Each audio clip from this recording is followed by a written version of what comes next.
আমি বাস্তব দেখেছি। আমি রূপকথা নয়, আমি বাস্তব দেখেছি। আমি রূপসী শব্দালঙ্কারে ধ্বনি মাধুর্যে কূটনীতি রাজনীতি দেখেছি। আমি অভাব দেখেছি, আমি স্বভাব দেখেছি। আমি ছুঁচ দেখেছি, আমি ফালের আঘাতও সয়েছি। আমি গালিগালাজ শুনেছি, আমি অপমানের অভ্যর্থনাও সয়েছি। আমি হীন নিঃশব্দে ল্যাংটো হওয়ার তাণ্ডব দেখেছি। আমি প্রচণ্ড ঝড় দেখেছি, আমি প্রচণ্ড বৃষ্টি দেখেছি। আমি সমস্ত চাওয়া পাওয়াকে নস্যাৎ হতে দেখেছি। আমি প্রবাদ শুনেছি, আমি সেখানে বিবাদ দেখেছি।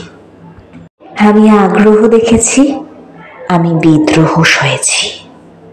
আমি সম্পর্কে প্রতিবাদ দেখেছি, আমি সম্পর্কের অপঘাতও দেখেছি।